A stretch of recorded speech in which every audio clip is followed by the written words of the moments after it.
What is a crisis? People view it as a negative word, but it is often allowed by God as a reshuffling of life activities to usher in a new phase.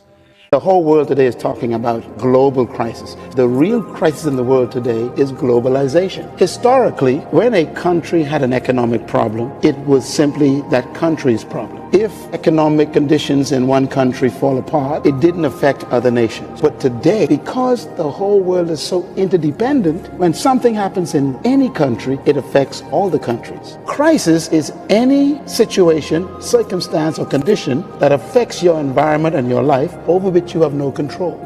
For example, watching this program, they're losing their jobs, losing their houses, losing their savings, having to abandon their businesses, and they have no control over it. And so they feel like the whole world is imploding on them. And I wanted to show that a crisis is not as negative as you think it is. Whenever God wanted to do something powerful or great, He didn't only look for crises, He created them. God created crisis. Yes. Matter of fact, the word crisis is a word that we created. We use it to describe things we cannot understand or cannot control. We invented the word crisis. God never calls anything a crisis. Do you ever wonder why the Chinese and the Japanese always merge out of crisis victoriously? Second World War, dropping of the bomb on Hiroshima. The Japanese came back.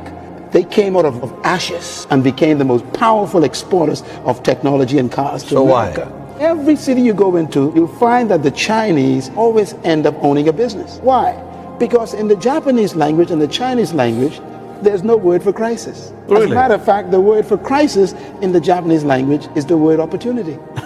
Wow. The Chinese are traveling all over the world right now, and they are investing in all the countries while all the countries are saying crisis, crisis. They're saying opportunity, opportunity.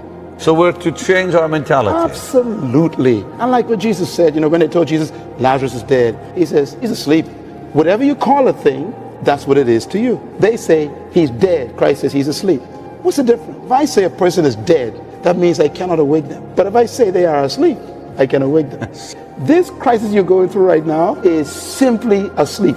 You are coming out of this. Our semantics, our terminologies are the problem. Whatever you call a thing, that is what it is to you. If you call it a crisis, it controls your response to it. God never calls anything a crisis. Let's think about Daniel and the lion's den. If you threatened today to be thrown into a cave of wild lions, you would call that a crisis. But God was relaxed because God set up the whole thing, actually designed the whole environment for Nebuchadnezzar to prove that you can turn lions into a sleeping mat. The only thing you are known for in life are the things you overcame. History is a record of crises. You only know people because of crisis. Martin Luther King Jr., we know him because of the crisis he went through. Nelson Mandela. Let's go back to Abraham. Barren, not even have a child. That's a crisis. Daniel. How do we know but Shadrach, Meshach, and Abednego? Unknown Jewish boys, but a fiery furnace made them famous. What made Jesus famous? It was a crisis, and now we can't forget him. What you're going through, God has allowed it so that you can never be forgotten in history. So crises are simply situations that